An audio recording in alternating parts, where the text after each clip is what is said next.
नमस्कार सर। सत्साई सत्साई। क्या नाम है जी आपका? मेरा नाम धर्मवीर दास है जी। क्या काम करते हैं आप?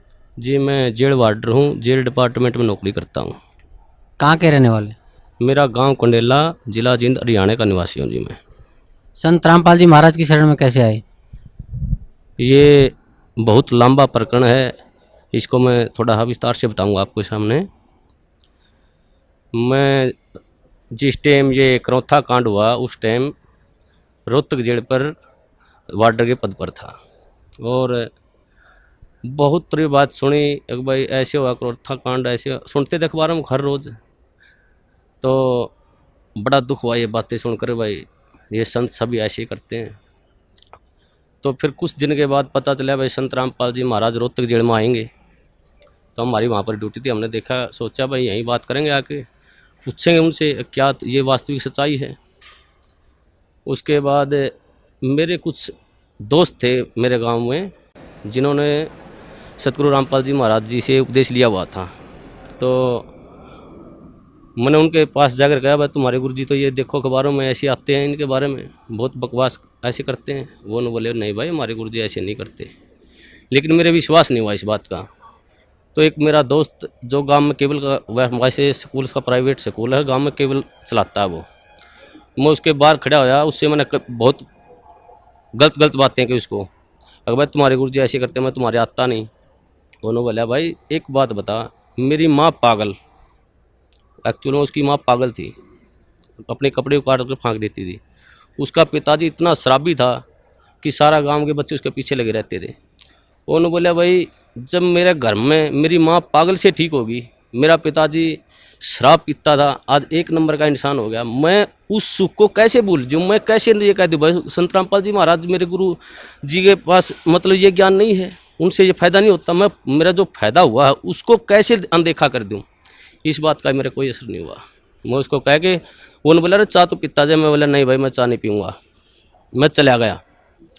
तो फिर उसने मेरे पास फ़ोन कराया कि भाई हमारे गुरुजी आपके पास जेल में आ रहे हैं, आप उनको शिष्टाचार से बातें करना, आप कदे आप आपके भागी हो जाओ। एक मेरा बड़ा भाई ओम प्रकाश नाम है उसका, उससे भी पहले वो करौथा कांड में सह परिवार जाया हुआ था, उसको भी मैंने फ़ोन पर बहुत ज़्यादा बातें की, भाई तुम वहाँ क्या करने गया था, आज फंस गया। होती ये कहा फ़ोन पे मेरे को, अगर भाई मैं तुम्हारे को ही छोड़ दूंगा, मैं गुरुजी को नहीं छोड़ सकता। फिर भी मेरी बुद्धि ने काम नहीं करे, भाई एक भाई ये कह रहा है भाई तुम्हें ही छोड़ दूंगा, गुरुजी को नहीं छोड़ सकता। फिर भी मेरी बुद्धि ने काम नहीं कराया, मैं भाई ये तो पागल हो गए। उसके बाद फिर गुरुजी जेल में आए। जेल में आने के बाद वो दिन बहुत, मैं उस दिन को बहुत खुशकिस्मत मानता हूँ कि उस दौरान मेरी जहाँ पर गुरुजी बंद थे वहाँ पर मेरी ड्यूटी लगी हुई थी। तो गुरुजी आए, जैसे आके वहाँ बार के अंदर लेट के, शाम को तो हमने ये सोचा भाई गुरुजी अब आए हैं, रिमांड से आए हैं, अब तो इनको आराम करते, सुबह बातें करेंगे। जब ही सुबह ड्यूटी हो, फिर मेरे ड्यूटी वहीं लगनी थी, वहीं परमानेंट ड्यूटी होती थी एक महीने के लिए, मेरी वहीं ड्यूटी थी। उसके बाद गुरुजी यूँ से सुबह जैसे ही गुरुजी को मैंने नज़दीक ही गया, गुरुजियों ने मेरे से पूछ लिया अक भाई हवलदार कौन से गांव का है तू? माँ जी मैं कंडेला गांव का। गुरुजियों ने कहा भाई कंडेले के तो बहुत भगत हैं मेरे। माँ जी हाँ बहुत भगत हैं। हाँ गुरुजी संत रामपाल जी महाराज ने मेरे ही बड़े भाई का नाम ले दिया, एक ओम प्रकाश है भाई मेरा कंडेला का बहुत बढ़िया भगत है। देखो कितनी अखबार में कितनी सुनने के कारण मैं अपने भाई को मना कर दिया कि मैं नहीं जानता। इतना बुरा प्रचार सुनने के बाद मैंने अपने भाई को भी खुद मारा, माँ जा भाई मैंने ये कह दिया जी मैं नहीं जानता उसको। गुरुजी ने कहा भाई जान या ना जान मेरा भक्त है वो। माँ जी ठीक है। गुरुजी ने मेरे को बिठाया, सृष्टि रचना सुनाई। मेरे को सृष्टि रचना सुनाने के बाद गुरुजी ने कहा बेटा ये बिल्कुल सत्य है जो सृष्टि रचना मैंने तेरे को सुनाई है, इसको आपने ऐसे लगेगा जैसे ये मनगढ़ंत कहानी है। तो मैंने सृष्टि रचना सुनने के बाद मेरी ड्यूटी ऑफ हो गई, मैं चला गया। उसके बाद मैं संपर्क में, जैसे ही ड्यूटी होती हमारे गुरुजी में संपर्क में चला जाता, मैं वहाँ बैरक पे चला जाता और पूछता रहता। एक दिन मैंने वैसे पूछा गुरुजी आपके जो भगत हैं ये आपको परमात्मा मानते हैं? तो बोले भाई हाँ जी परमात्मा मानते बेटा मेरे को। माँ जी नहीं मानते परमात्मा, क्योंकि मेरे अंदर तो अड़ंगा भरा हुआ था, मैं 2 कौड़ी का इंसान। तो उन्होंने बोले क्या बात है बेटा? माँ जी जब आप भगवान मान लिए तो फिर उल्टा कदम क्यों रखना? वो फिर डर क्यों रहे हैं, हम तो सामने आना चाहिए। हमारे गुरु जी ने कहा बेटा कोई बात नहीं, अब थोड़े डर रहे हैं वो सामने भी आएंगे। तो ऐसे हर रोज़ मैं गुरुजियों से पूछता जी ये जो आप मार्ग बता रही, ये रोड़ा क्यों हुआ, क्या कारण था इसका। तो गुरुजियों ने बताया बेटा ये 70 प्रकाश पुस्तक पर रोड़ा था सारा, मैं प्रोजेक्टर पे दिखाता था इसको, और ये जितने भी आर्य समाजी हैं, ये आचार्य बैठे हैं, ये इसको बेचकर रोजी रोटी बना रहे हैं। इसमें वास्तविकता कुछ लिखी हुई है और समाज को बता रहे हैं कुछ अलग। तो उस बात पे ये रोड़ा था सारा। तो मैं एक इस परोपकार का ये काम कर रहा हूँ, ये भक्ति विधि सही बता रहा हूँ। मैं कहने लगा जी इस पृथ्वी पर ऐसा इंसान कोई नहीं जो परोपकार के लिए निस्वार्थ भाव से कार्य करता हो। तो गुरुजी ने कहा बेटा ये दास है। तो उस टाइम मेरे वैसे तो मन में अड़ंगा भरा था, मेरे गुरुजी ने कही, मेरे उस बात का विश्वास माँ जी मेरे ये बात जचती नहीं। तो उन्होंने बोला बेटा जचो या ना जचो, मैं तेरे को जो बता रहा हूँ ये सत्य है। तो उस प्रभाव से मैं गांव में जो मेरा दोस्त केबल चलाता था उससे कहने लगा मैं तू कैसेट चढ़ा कर गुरुजियों ज्ञान में ज्ञान, तो तत्व ज्ञान संदेश की कैसेट थी, उसमें जैसे मैं हर रोज़ घर जाता रहा तो वो कैसेट चलवा देता। एक दिन मैं कैसेट सुन रहा था, रात के 9:30-10 बजे का टाइम था। तो एक कैसेट इतनी मार्मिक कैसेट थी, उसमें मैं क्या बताऊँ, मेरे गुरुजियों के लिए मेरा हृदय फाट गया था। वो परमात्मा सतगुरुदेव उन्होंने कहा कि इस दास की जीभ कट जाए अगर झूठ बोलता हो तो मैं इस परोपकार समाज के लिए ज्ञान छुड़ा रहा हूँ। तो गुरुजियों ने वो ज्ञान सुना, मेरे भीतर में लगी वह बात, भाई ये संत ये कह रहे हैं कि दास की जीभ कट जाए और मैं कोई स्वार्थ नहीं मेरा। तो मेरे वह बात भीतर में लगी। उस दौरान फिर मैंने वो बात गुरुजियों से कही, माँ गुरुजी ऐसे ऐसे कैसेट सुनी आपकी, बहुत निर्मल ज्ञान है। फिर मेरा जो भीतर अड़ंगा भरा हुआ था वो बार बार फिर वो वापिस हटा देता था उस ज्ञान को। एक दिन रात को 2 बजे मेरी ड्यूटी थी, मैं गुरुजियों के पास गया तो गुरुजियों ने फिर बिठा के मेरे को कहा बेटा ऐसे भक्ति करनी चाहिए परमात्मा की। तो गुरुजियों ने जो सुनाया सारी भक्ति बताने के बाद कहा बेटा आई तेरे कुछ समझ में बात। मेरे मुंह से ऑटोमेटिक, वैसे मैं कहना भी नहीं चाह रहा था मेरे से, यार जी आप बिल्कुल सत्य है, आपका ज्ञान बिल्कुल सत्य है, मैं ही ऐसा पापी हूँ जो मेरे अंदर नहीं समा रहा ये ज्ञान। तो हमारे गुरुजी ने कहा बेटा अब समाएगा ये ज्ञान तेरे अंदर, अब समाएगा। उस दिन से मेरे अंदर वो ज्ञान बिल्कुल भीतर समाने, जो गुरुजी कहते सारा समाने लग गया। एक दिन जैसे ही गुरुजी ऐसे घूम रहे थे, मैं भी वहाँ पर बैठा, जब लोग मैंने उपदेश नहीं लिया था, मैं वैसे ज्ञान सुनता था मैं। तो एक भक्त ने एक जैसे मुलाजिम आया, वो मेरे साथ का साथ थी, उसने आते ही गुरुजियों से कहा, हंसते हुए कहा अक जी आपको तो मिट्टी में मिला दिया। हमारे गुरुजी ने कहा हाँ बेटा मिट्टी में मिला दिया भाई। लेकिन ऐसा उदाहरण दिया हमारे गुरुजियों ने एकदम से सटीक, भाई जमींदार 40 किलो अन्न मिट्टी में मिलाता है, 70 मन उठा के ले जाता है वहाँ से। वैसे तो इस पृथ्वी पर संत आता वो जेड़ मारना नहीं चाहिए वैसे तो, लेकिन इस संत को, इस दास को याद कराया करेंगे कि उन दुष्ट आचार्यों ने अपनी रोजी रोटी के लिए ऐसे संत को जिसकी आंखों में बिठाकर पूजा करनी चाहिए उसको जेल में डलवा दिया। ऐसा मार्ग जो पृथ्वी पर संत जनापा जी महाराज जी चला रहे थे, उस मार्ग को लगभग 2.5 वर्ष के लिए बंद करवा दिया। ऐसा मार्ग, हे परमात्मा, ऐसा गुरुजियों से वहाँ देखता, जो गुरुजियों पर आरोप लगाए गए, ऐसे आरोप इंसान पागल होकर मर जाए, ये तो समर्थ परमात्मा है।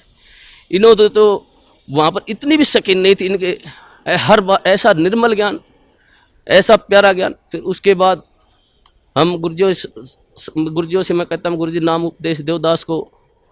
तो मेरे गुरुजियों ने मेरे को मना कर दिया कि बेटा अभी नहीं, आप और थोड़ा समझो ज्ञान को, और थोड़ा ज्ञान को समझो, उसके बाद लेना गया आप उपदेश।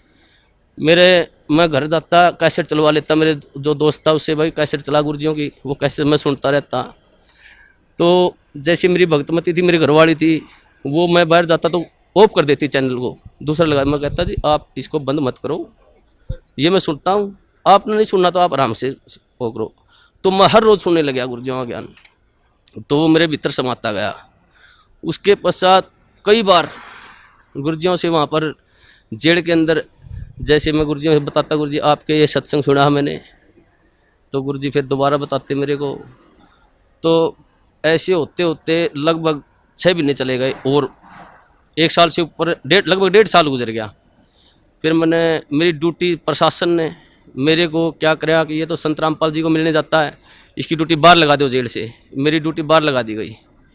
बाहर लगाने के बाद अंदर मेरे को जाने नहीं दें, ज्ञान और नाम उपदेश मेरे को मिला नहीं। एक दिन वैसे गुरुजी, सोमवार का दिन था, 24 अगस्त को 2 बजे गुरुजी मुलाकात पर आए हुए थे। उन्होंने आने के बाद मैं जैसे ही मौका लगा कर डोडी में चला गया और मैंने ऐसे गुरुजियों की तरफ ऐसे आदर भाव से प्रणाम किया। गुरुजी ने इशारा कर दिया मेरी तरफ, बेटा इधर आ जाए। मैं चला गया। जाते ही परमात्मा ने, सतगुरुदेव रामपाल जी महाराज ने मेरे को नाम उपदेश दिया और कहा बेटा बाहर जल और मिश्री ले लेना, भक्तों को कह देना। वो दिन है, मेरे को उस दिन से ऐसे नाम उपदेश मिला। तो हमारे नाम उपदेश लेने के पश्चात जो प्रशासन था, जेल प्रशासन, सभी मुलाजिम, सुप्रिटेंडेंट, सभी हमारे खिलाफ, 2-4 और दोस्त थे मेरे साथ, कई और दोस्त थे जिन्होंने साथ में नाम लिया था। तो प्रशासन खिलाफ हो गया। उन्होंने एक दिन हमारे को बुलाया और कहा भाई आप वर्दी में लेटते हो, यहाँ उस रामपाल के चरणों में पढ़ते हो, आप यहाँ पर सारा प्रशासन ये महसूस करते हैं, बेइज्जती महसूस करते हैं। हमने कहा जी परमात्मा की बातें हैं, हम तो कौन कहने वाले हैं। परमात्मा ने की दास है, सतगुरुदेव रामपाल जी महाराज की दास है। मैंने जेल सुप्रिटेंडेंट को कहा जी आप जिस वक्त ड्यूटी पर आते हो आप परमात्मा को मानते हो? तो वो कहने लगे जी मैं मानता हूँ। उस सुप्रिटेंडेंट को मैंने कहा जी आप जब घर से आ रहे हो तो रास्ता मंदिर पड़ता हो तो आप वहाँ झुको नहीं गए, उसके प्रणाम नहीं करोगे? जी बोले भाई मैं करके आऊँगा प्रणाम। तो मैंने कहा जी हमारे तो परमात्मा सतगुरु रामपाल जी महाराज है, मंदिर भी हमारे, तो ये सब कुछ ही है जी, हम नहीं रुक सकते जी, हम प्रणाम करेंगे ही करेंगे। आप हमारे को सस्पेंड करो, डिसमिस करो, कुछ भी करो। तो उन्होंने बोले भाई ठीक है, तुम नहीं मानते तो करते रहो। तो ऐसे ही सारा प्रशासन का ये सिस्टम चलता रहा जी। उसके पश्चात जिस टाइम ये क्रोथा कांड हुआ, उसके पश्चात जब ये क्रोथा कांड हुआ था, हमारे पास डीसी ऑफिस से और एसपी ऑफिस से 2-4 मुलाजिम आते थे जेल पर, वहाँ पर पुलिस के। तो हम उनसे पूछते थे भाई वहाँ पर क्रोथा कांड ऐसे हुआ, आप वहाँ थे, मौजूद थे वहाँ पर? वो कहते थे भाई हम वहाँ पर मौजूद थे, ये बातें सारी सच्चाई हैं। तो ऐसे वो हमारे को बता करते कि दोस्तों साथ में उठते बैठते खाते पीते थे वहाँ पर। फिर जब हमें ज्ञान हुआ, गुरुजियों ने बताया भाई ये सौदा अलग था, सत्यार प्रकाश का रोड़ा था, सच्चाई ये है। तो फिर हम उसे बहस करने लगे, भाई तुम वहाँ बताओ वहाँ पर ऐसे हुआ था और ये गुरुजी बता रहे हैं ऐसे, सच्चाई है ये। तो एक दिन मैं उनसे ऐसे बहस कर रहा था, भाई तुम झूठ बोलते हो। फिर एक मुलाजिम ने मेरे को बताया, बोला भाई सत्य है, हम उस टाइम झूठ बोलिया कर दे, ये सच्चाई नहीं, सच्चाई जो तुम बता रहा है ये है सत्य। जब मन में आए परमात्मा, ए सतगुरुदेव ऐसे जुल्म ढाए उन दुष्टों ने, फिर भी ये समाज, फिर भी देखो कितने झूठ, एक दोहरा रोटी खाने वाला आदमी झूठ बोल रहा है, हम झूठ बोलिया कर दे एक भ्रमत करने के लिए। तो उस दिन से फिर वहाँ से फिर पक्की जद्दल में जज की भाई ये सारा जो समाज है झूठ है, गुरुजी जो कह रहे हैं वो बिल्कुल सत्य है। उसके पश्चात हम गुरुजियों के साथ रहते थे, जाते थे, प्रणाम करते थे। प्रशासन हमारे खिलाफ हो गया, प्रशासन ने हमारे ट्रांसफ़र करवा दिया अम्बाड़ा, भाई तुम अम्बाड़ा चले जाओ कहने लगे वो। तो उससे हमारा ट्रांसफ़र होने से पहले की बात है, जैसे हम गुरुजियों से मिलते थे, जो प्यार होता है गुरुजी हमारे को, एक जैसे मेरे नाम उपदेश ले रहे थे, मेरे मन में आता था भाई गुरुजियों के पास जाता मैं, मैंने नाम उपदेश लिया, जैसे गया मैं, मेरे मन में आई एक भाई इतना अपने कदे पिता के बाप पाँव नहीं पकड़े, आप इसके पास पाँव कैसे पकड़ोगे? मैं जैसे ही बार के नज़दीक गया मैं वापस चला गया। दूसरी बार फिर मेरे मन में प्रेरणा हुई, अगर भाई संत हैं तू मानता क्यों नहीं, पाँव पकड़ ले जाके।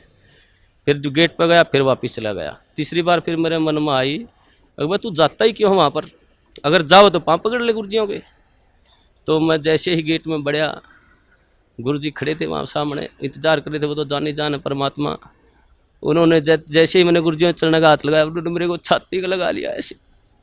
वो अनुभव, जो सुख, जो गुरुजियों ने कहा बेटा अब मैं तो 2 साल और जेल में रह जाऊं, मेरे कोई सुख नहीं। मैं आया तेरे लिए था बेटा यहाँ पर, वो दिन आज भी याद आता है। उस दिन तो मेरे ज्ञान नहीं था मुझे, परमात्मा ने ऐसी दया करी मुझ नीच पर, सारे परिवार पर। मेरे को, मेरी शादी को भी कई वर्ष हो गए थे, कोई औलाद नहीं थी मेरे। तो गुरुजियों ने, मैंने प्रार्थना की, गुरुजी ऐसे ऐसे हमारे संतान ने, गुरुजियों ने कहा बेटा तुम दोनों नाम ले लो जब तुम्हारे संतान होगी, और तुम्हारे भाग्य में संतान नहीं है, परमात्मा खुद अपने कोटे से संतान देंगे तेरे को। तो उस दिन फिर भगतमती, मेरी भगतमती को भी मैंने कहा भाई ये परमात्मा आए हुए हैं, पूर्ण संत हैं, ये ज्ञान सुनो आप।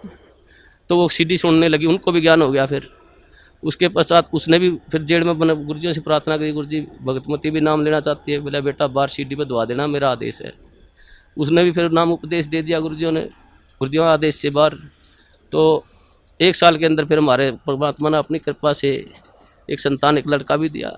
उस परमात्मा के क्या सुख गुना, इतने सुख दिए हैं मेरे को, इस परमात्मा की इतनी दया है। और सबसे बड़ा काम मुझे मतलब 2 कौड़ी का इंसान हूँ, मुझे भक्ति का क्या पता है। गुरुजी ने जो प्यार होता है, जो प्यार, वास्तविक प्यार गुरुजी ने दिया मेरे को, मुझे तो पता ही भी नहीं था प्यार क्या होता है। ये परमात्मा, ये जाने, ये वो परमात्मा है, ये सारी सृष्टि के पालन करता है।